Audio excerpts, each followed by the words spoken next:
Hello everyone, welcome back to triple S. आज हमको आपका कंटिन्यू करेंगे। ठीक है, जेके एसएसबी एग्जाम्स का डेटा सफिशिएंसी जो लास्ट क्लास में क्वेश्चंस बच गए थे वो आज हम लोग डिस्कस करेंगे। एक एक क्वेश्चन पे आप लोगों ने फोकस करना है, बड़े ध्यान से चीज़ों को समझना है और उसी हिसाब से इनको सॉल्व करना है। ठीक है, ये आपका आएगा कंपैरिजन बेस्ड पजल्स की फॉर्म में ये पूछा जाता है। ठीक है, जिसमें ग्रेटर और लेसर की फॉर्म में हम चीज़ों को या इक्वल टू की फॉर्म में चीज़ों को पढ़ते हैं। Clear? So let's see. Question आपसे कह रहा है among T V V E and C who is third from the top when arranged in descending order of their weight. Okay, तो आपने डिसेंडिंग ऑर्डर में इनको अरेंज करना है, तो सबसे ज़्यादा जो हैवियर होगा वो सबसे पहले आएगा। देन इस तरह से हम चीज़ों को अरेंज करेंगे। ठीक है, इस तरह से आप समझ गए। यहाँ सबसे heavier, then second heavier, then third heavier, then fourth heavier and then the lightest. Okay, so let's see. Statement one कह रही है B is heavier than T and C. तो इंफॉर्मेशन मुझे ये कह रही है पहली, बी जो है वो हैवियर है किससे? टी और सी दोनों से। अब टी और सी का आपस में क्या है वो हमें नहीं पता, बट या वी बी जो है वो टी और सी दोनों से हैवियर है and is less heavier than V. तो ये जो है खुद एंड का ध्यान रखना होता है। एंड हमेशा पीछे वाले के लिए यूज होता है, पीछे वाले के लिए यूज होता है। ये जनरल इंग्लिश से भी अगर आप समझेंगे तब भी आपको ये समझ आ जाएगा। यहाँ पे बात हो रही है ये वाले वी की, who is not the heaviest. और एक बात और यहाँ पे बता रहा है कि ये जो है वो हैवीएस्ट नहीं है। इससे मैं ये कंक्लूजन निकाल सकता हूँ कि इसके इधर कोई ना कोई तो होगा, एक तो होगा। एक है, दो है, वो हम डिसाइड करेंगे अभी। अब देखो यहाँ पे क्या चीज़ है। देखो हमने ये पता है एक तो है यहाँ पे, दूसरा ये है, तीसरा ये, और इससे ये दोनों लाइटेस्ट हैं। इन दोनों का हमें नहीं पता इनका आपस में क्या है, बट या एक चार पे होगा, एक पाँच पे होगा। टोटल पाँच है, टोटल पाँच है। बात क्लियर? तो ये जो फर्स्ट इंफॉर्मेशन के हिसाब से हमारी इंफॉर्मेशन बन रही है, वो अगर मुझे लिखनी हो तो मैं कैसे लिखूंगा, पहले वो समझाना है। टी और सी का नहीं पता तो टी को ओब्लिक करके सी लिख देंगे। क्या कौन सा बच गया इसमें से? वी, टी हो गया, वी हो गया, बी हो गया, ई बच गया। यस, क्वेश्चन ये था who is third from the top, जब डिसेंडिंग ऑर्डर में हम उनको लगाएंगे तो देखो फाइंड कर सकते हैं वन, टू और थ्री। यस, बी जो है वो थर्ड नंबर पे आएगा जब हम उनको डिसेंडिंग ऑर्डर के हिसाब से, उनके वेट के डिसेंडिंग ऑर्डर के हिसाब से उनको अरेंज करेंगे। ठीक। So statement one is sufficient, ये आपको पता चल गया होगा। स्टेटमेंट वन इज सफिशियंट आपको पता चल गया होगा। क्लियर? अब सेकंड स्टेटमेंट हमारी कह रही है C is heavier than only T. बस यहाँ पे इससे तो हमें आंसर तो नहीं मिलेगा, ये हमें पता चल गया है, लेकिन यहाँ से इस स्टेटमेंट को मैं आपको समझाना चाहूँगा। ठीक है, क्योंकि रीजनिंग पोर्शन इसमें मैंने कवर नहीं किया है खुद। सो लेट्स सी ये चीज़ मैं आपको समझा पाऊँ। C is heavier than only T का मतलब क्या है? देखो 5% पाँच यहाँ पे टोटल हैं। ठीक है, 5% है यहाँ पे। सी जो है वो सिर्फ टी से हैवियर है, इसका मतलब सी जो है वो बाकी सबसे क्या होगा? बाकी सबसे क्या होगा? लाइटेस्ट। तो अगर मैं इस डिसेंडिंग ऑर्डर के हिसाब से इनको अरेंज करूं तो मेरी सी की पोजीशन क्या बनेगी? सी की पोजीशन ये बनेगी। ओनली से देखो कितना फर्क पड़ रहा है। अगर इसमें ये लिखा होता C is heavier than T, only नहीं दिया होता, तो हम ये बता सकते थे कि भाई यस सी हैवियर है टी से, बट इनकी पोजीशन हम इस अरेंजमेंट में डिफाइन नहीं कर सकते थे। बट ओनली के आने से मुझे ये पता चल गया कि ये भाई सी जो है सिर्फ टी से हैवियर है, बाकी सबसे लाइटेस्ट है। तो मैंने यहां से इस तरह से इसको लिख दिया। अब इसके हिसाब से तीसरे नंबर पे वेट किसका हमें नहीं पता चल सकता, तो आंसर सेकंड सफिशिएंट नहीं है। So alone, first alone is sufficient while second alone is not sufficient will be the right answer. ये इस क्वेश्चन का राइट आंसर आपका रहेगा। ठीक, मूव करेंगे अगले क्वेश्चन के ऊपर। क्वेश्चन आपका coding decoding, Chinese coding decoding इसको हम लोग बोलते हैं, जिसमें कुछ वर्ड्स के कोड दिए होते हैं, उसके अगेंस्ट कुछ उसका प्रॉपर मीनिंग होता है। ठीक है, तो आपको based on the information given decide करना है कि whether you will be able to find the answer of the given question और नॉट। तो यहाँ पे आपको कोड किसका पूछा जानना है? फ्लावर का, फ्लावर का कोड जानना है। ठीक है, देखो फर्स्ट स्टेटमेंट देखो, रोज फ्लावर इज ब्यूटीफुल, और सेकंड में कह रहा है ब्यूटीफुल ट्री। तो देखो ब्यूटीफुल दोनों में आ रहा है, तो मैं ब्यूटीफुल का कोड तो बता सकता हूँ यहाँ से। ब्यूटीफुल का कोड फाइंड आउट करने की कोशिश करेंगे, डी ई, तो इसमें क्या है? एल ए और क्यूज। तो ला एल ए यहाँ पे भी है, तो ब्यूटीफुल ब्यूटीफुल दोनों में है। तो ब्यूटीफुल का कोड तो भाई मुझे पता चल गया पहले से, ब्यूटीफुल का कोड पता चल गया, दिस इज एल ए। अब अगर ब्यूटीफुल का कोड पता चल गया तो एल ए और क्यूज का आई हैव ब्यूटीफुल और ट्री, तो ट्री का भी कोड ऑटोमेटिकली जो बचा वो ट्री का होगा यहाँ पे क्यूज, ठीक है। बट इससे ये तो नहीं पता चला कि फ्लावर का कोड क्या होगा। बात करेंगे सिर्फ सेकंड स्टेटमेंट की। DELACHIN means red rose flower, PHN means red tea. अब देखो और भी कुछ कॉमन दिख रहा है यहाँ पे, रेड, अच्छा यहाँ पे दिख रहा है PA नहीं है, CHIN, यस CHIN तो मुझे सेकंड से पता चल रहा है। CHIN किसका कोड होगा? अब देखो दोनों में कॉमन क्या है, रेड रोज फ्लावर रेड, सो रेड, रेड किसका कोड है? CHIN का। यहां से भी फ्लावर का सेकंड से पता नहीं चला, बट या अब कंबाइन करके देखो आप, रेड टी है तो ये बता सकते हैं रेड का कोड आ गया, टी का कोड क्या होगा? TEE, टी का कोड क्या होगा यहाँ पे? PA, टी का कोड क्या होगा? PA, ये बता सकते हैं। ओके, अब आपको यहां से देखो LA फ्लावर का कोड नहीं हो सकता, क्यों? क्योंकि ये ब्यूटीफुल का है, ठीक, LA को काट देंगे। CHIN कोड नहीं हो सकता, क्यों? क्योंकि ये किसका है? रेड का है। ये बात समझ आ गई। अब इसका मतलब ये जो DE बचा है, DE बचा है, ये किसका कोड बचा? रेड और रोज का तो हो गया है। एक सेकेंड,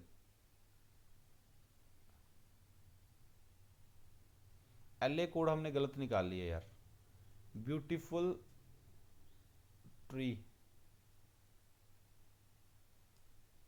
एक सेकेंड, मैंने गलत तो नहीं दे दिया ये, रेड रोज फ्लावर DELACHIN किसका कोड है? रेड का, और LA किसका कोड हमने निकाला हुआ है?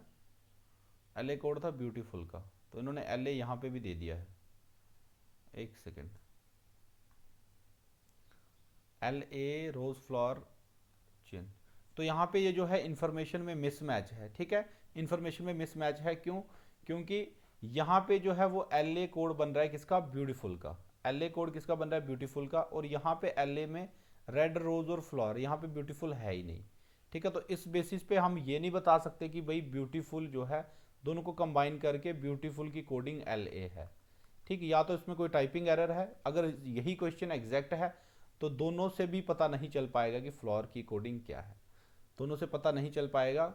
हाँ, इसमें हम लोग चेक कर सकते हैं ये वाली स्टेटमेंट और सिर्फ ये वाली स्टेटमेंट से, ठीक। कैसे? रोज फ्लावर इज ब्यूटीफुल, तो रोज यहाँ पे भी है, यहाँ पे भी है, और किसी इंफॉर्मेशन से रोज का पता नहीं चलेगा। देखो रोज फ्लावर, तो कॉमन देखो DE और LA, क्लियर, DE और LA, बट LA यहाँ पे आपको ब्यूटीफुल ट्री के फॉर्म में दिया है, ठीक है। तो क्योंकि ये मिसमैच हो रहा है, इंफॉर्मेशन में मिसमैच हो रहा है, तो आप यहाँ पे आंसर सही इसका टिक करेंगे, neither 1 nor 2 is sufficient, neither 1 nor 2 is sufficient. Clear बात? नीदर नॉर, क्यों? क्योंकि इंफॉर्मेशन में मिसमैच है। हाँ, अगर ब्यूटीफुल का कोड सेम इसमें भी LA जो है वो ब्यूटीफुल के लिए कोडेड होता तो हम कुछ इसमें से इंफॉर्मेशन गैदर कर सकते थे। क्लियर बात? मूव करेंगे अगले क्वेश्चन के ऊपर। Question number 14 is how many students in A class play football, तो पूरी क्लास में से कितने स्टूडेंट हैं जो फुटबॉल खेलते हैं? स्टेटमेंट 1 कह रही है ओनली बॉयज प्ले फुटबॉल, तो बॉयज फुटबॉल प्ले करते हैं, तो ये हमें पता चलेगा, ठीक है, ओनली बॉयज। बट अब बॉयज कितने हैं ये तो पता नहीं, तो पहली स्टेटमेंट से तो पता नहीं चलेगा। Second, there are 40 boys and 30 girls in the class, तो स्टेटमेंट 2 कह रही है कि 40 लड़के हैं टोटल और 30 गर्ल्स हैं।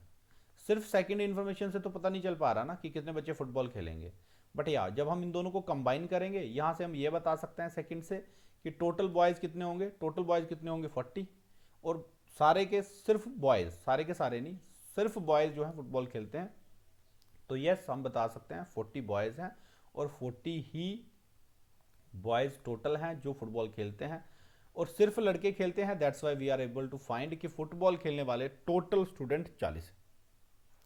So both 1 and 2 are sufficient. Clear बात? मूव करेंगे अगले क्वेश्चन के ऊपर। Next question is who is C's partner in game of cards involving 4 players A B C and D, तो कार्ड्स की गेम में आमने सामने बैठते हैं 4 पर्सन इस तरह से, ठीक, हम आपने ये बताना है कि सी का पार्टनर कौन होगा, तो पार्टनर सामने वाला होता है, ठीक है, ओके। हाँ, D is sitting opposite to A, तो वो कह रहा है डी जो है वो ए के अपोजिट बैठा हुआ है, ये इन्फॉर्मेशन फर्स्ट से पता चल रही है। इससे सी का पार्टनर कौन है इसका तो पता नहीं चल रहा, ओके। सेकेंड स्टेटमेंट देखो, B is sitting right of A, B is sitting अगर ये सारे अंदर की तरफ देख रहे हैं तो बी सिटिंग राइट ऑफ ए, तो ए यहां पे होगा, ठीक। Be sitting right of A and left of D, और लेफ्ट में किसके है वो, डी के, तो डी यहां पे होगा, ठीक। ये सेकंड स्टेटमेंट की मैं बात कर रहा हूं। तो total A B C D है, तो ए बी डी पता चल गया, ये सी, तो यस सी का पार्टनर कौन बन रहा है यहाँ पे, सी का पार्टनर बन रहा है बी। तो सेकंड स्टेटमेंट अलोन सफिशिएंट है आंसर बताने के लिए कि सी का पार्टनर गेम के अंदर कौन होगा, सी का पार्टनर गेम के अंदर कौन होगा, तो बी होगा, yes. Second statement alone is sufficient while one alone is not sufficient will be the right answer, ये आपका यहाँ पे राइट आंसर होगा, ठीक। मूव करेंगे, सॉरी यहाँ पे, हाँ ये चीज़ मैंने यहाँ पे मिस कर दी, ठीक ठीक ठीक, देखो जल्दबाजी में, हाँ okay. So D sitting opposite to A से भी हम क्या फाइंड कर सकते हैं, अगर डी ए के अपोजिट है तो भाई बचे हुए दोनों पर्सन अपने सामने होंगे। हाँ हमें एग्जैक्ट ये तो नहीं पता चलेगा कि बी और सी, बी यहाँ है या बी यहाँ है, बट ये तो पता चल गया कि बी के सामने सी बैठा होगा, बी के सामने सी बैठा होगा, ये गेम ऑफ कार्ड्स की कंडीशन है, ठीक है। गेम ऑफ कार्ड्स की कंडीशन अब आपको समझ आ जानी चाहिए, दिमाग में रहनी चाहिए, मैंने भी इसको स्किप कर दिया इस चीज़ को कि यस अगर 4 पर्सन खेल रहे हैं तो डी अगर ए के सामने बैठा हुआ है तो बी और सी एक दूसरे के सामने होंगे, ठीक। बी और सी एक दूसरे के सामने होंगे, तो यस हम बता सकते हैं कि सी का पार्टनर गेम में कौन होगा, बी होगा, based on first information as well. Clear है बात, इसीलिए मैं कह रहा हूँ डेटा सफिशिएंसी बहुत ब्रॉड टॉपिक है, इसको बहुत दिमाग खोल के आपको करना है, तो इधर 1 और 2 is sufficient will be the right answer, ठीक। मूव करेंगे अगले क्वेश्चन के ऊपर। नेक्स्ट क्वेश्चन है आपका, on a TV channel 4 serials A B C D were screened 1 on each day, तो 4 सीरियल हैं, ठीक है, हर दिन एक आता था, ऑन 4 कंसेक्यूटिव, लगातार 4 दिन, but not necessary in the order, जिस ऑर्डर में ये दिए गए हैं नेसेसरी नहीं है कि इसी ऑर्डर में हो। क्वेश्चन है on which day was the serial C screened, तो सी जो है वो किस डे को स्क्रीन हुआ था, ठीक है, वो हमें बताना है। तो स्टेटमेंट 1 कह रही है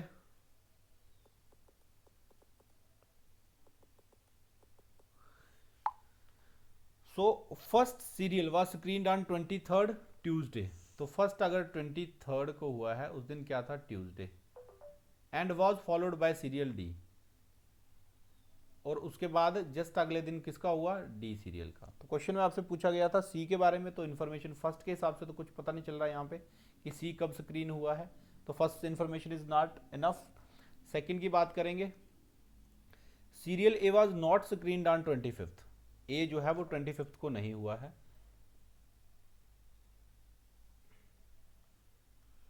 25th को जो है स्क्रीन नहीं हुआ है, कौन सा वाला, A. And 1 serial was screened between serial A and B, और ए और बी के बीच में एक सीरियल स्क्रीन हुआ है, ठीक है।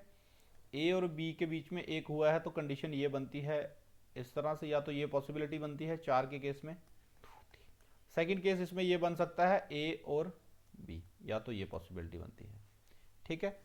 अब अगर हम इन दोनों इन्फॉर्मेशन को, सेकंड से तो आंसर नहीं पता चल रहा ना, सी कब हुआ है कोई पता नहीं है, अब दोनों को कंबाइन करके देखो, अगर ये 23 है तो ये 24 होनी चाहिए, ये 25 होनी चाहिए, और ये 26। अब मैं कंबाइन कर रहा हूँ इन्फॉर्मेशन को, ओके। डी का यहाँ कन्फर्म है, ए यहाँ पे स्क्रीन नहीं हुआ है 25 को, ए यहाँ पे स्क्रीन नहीं हुआ है, ए और बी के बीच में एक सीरियल स्क्रीन हुआ है, इसमें सिंगल पॉसिबिलिटी बचती है, देखो ए और बी को पहले सिंगल पॉसिबिलिटी के हिसाब से बनाओ, A oblique B, A oblique B, यही तरीका है ए और बी के बीच में एक को एडजस्ट करने का, और तो कोई नहीं है।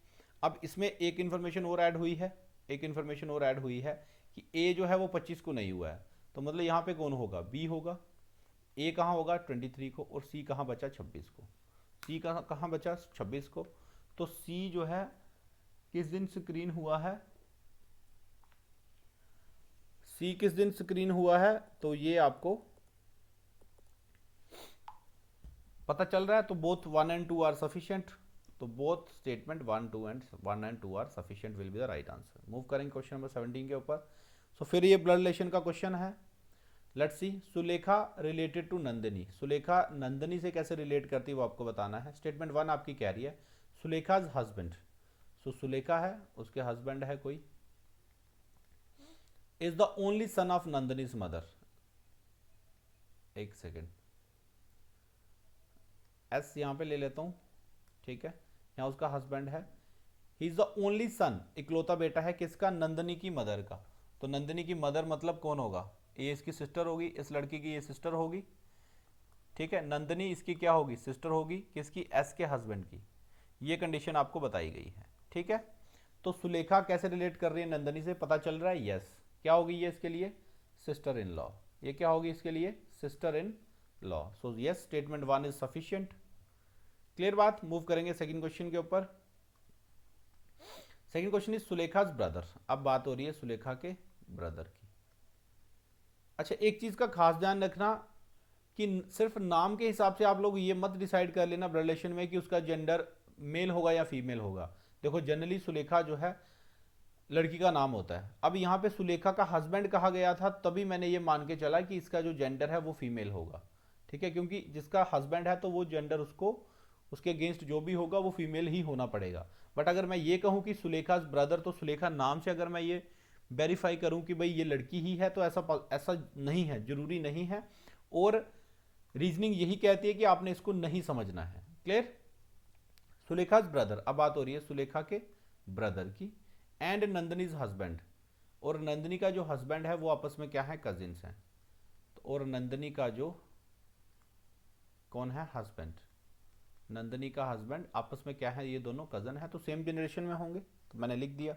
तो यहां पे आपको पता चल रहा है सुलेखा जो है वो नंदनी के लिए क्या है, नो क्योंकि जब तक आपको सुलेखा का जेंडर क्लियर नहीं होगा तो आप नहीं बता सकते कि नंदनी सुलेखा के लिए क्या है, ठीक। न सुलेखा का जेंडर क्लियर नहीं है तो आप नहीं बता सकते। हाँ, अगर आपसे यहाँ ये पूछा गया होता how is Nandini related to Sulekha, तो नंदनी का जेंडर क्लियर है, फीमेल, क्यों, क्योंकि इसके हस्बैंड की यहाँ पे बात हो रही है। सिर्फ सेकंड स्टेटमेंट की अगर मैं बात करूँ तो यस होता, नहीं तो अब यहाँ पे सेकंड स्टेटमेंट जो है आंसर नहीं दे सकती, ठीक है। सो राइट, यहाँ पे इन्होंने ये गलती करी है, इसको आप छोड़ दीजिएगा, ठीक है। राइट आंसर इसका बनेगा alone, one alone is sufficient while second alone is not sufficient, ठीक। कहीं हर हुर आपने इसमें और ध्यान देना होता है ब्लड रिलेशन के अंदर। हिज और हर से भी आप फाइंड आउट कर सकते हो कि किसका जेंडर क्या है। क्लियर है बात। तो यहाँ पे यही चीज यहाँ पे करेक्ट की गई है, क्वेश्चन बनाने वाले ने भी शायद इस चीज को स्किप किया है कि सुलेखा का यहाँ पे जेंडर क्लियर ना होने के बावजूद उसने इसको सफिशिएंट बताया है, तो ये सफिशिएंट यहाँ पे नहीं होगा। क्लियर है बात। यहाँ पे था क्लियर, क्यों, क्योंकि सुलेखा का हस्बैंड, तो सुलेखा फीमेल थी, ठीक है। यहाँ ब्रदर की बात हो रही है, तो सुलेखा का ब्रदर तो है, और आगे वो कजन है किसका, नंदनी के हस्बैंड का, नंदनी के हस्बैंड का कजन है। इससे हमें ये नहीं पता चल रहा कि भाई सुलेखा मेल है या फीमेल है। क्लियर है बात। तो जनरल फैक्ट्स के ऊपर आपने नहीं जाना है, नाम के हिसाब से आपने जेंडर को डिफाइन नहीं करना है। मूव करेंगे हम लोग अगले क्वेश्चन के ऊपर। क्वेश्चन नंबर 18 आपका कह रहा है Madan is elder than Kamal and Sharad is younger than Arvind. तो अब ये एल्डर और यंगर का कॉन्सेप्ट आ रहा है। Who among them is the youngest. तो चार टोटल है यहाँ पे, ठीक है, चार बंदे हैं, 1 2 3 4। हम लोग रखेंगे इसको डिसेंडिंग ऑर्डर में ही, मदन, कमल, शरद और अरविंद। ओके, सो पहले तो जनरल इंफॉर्मेशन जो दी गई है उसको उसको देखो। कह रहा है Madan is elder than Kamal, so Madan is elder यानी कि ये कमल से बड़ा है। Sharad is younger than Arvind, तो अरविंद जो है वो बड़ा है किससे, शरद से। ये इन्फॉर्मेशन है, बट अब इन चारों का आपस में क्या लेना देना है वो हमें नहीं पता। अब हम स्टेटमेंट 1 का यूज करेंगे। स्टेटमेंट 1 कह रही है Sharad is younger then Madan, शरद जो है वो यंगर है मदर से। अच्छा, ए ग्रेटर देन एस, और पता चल गया कि मदन जो है वो किससे बड़ा है, शरद से। तो इससे हमें ये पता चला कि भाई यंगेस्ट कौन है, सबसे छोटा कौन है, ऐसा पता चला कुछ, नो। क्यों, अब समझो इसको। एम बड़ा है के से, एम बड़ा है एस से, ये तो पता चल गया। ए बड़ा है एस से। अब 3% जो है एम एस से बड़ा है, ठीक है, ए एस से बड़ा है, 2% का हमें पता चल गया। अब के एस से बड़ा है या नहीं है ये हमें नहीं पता।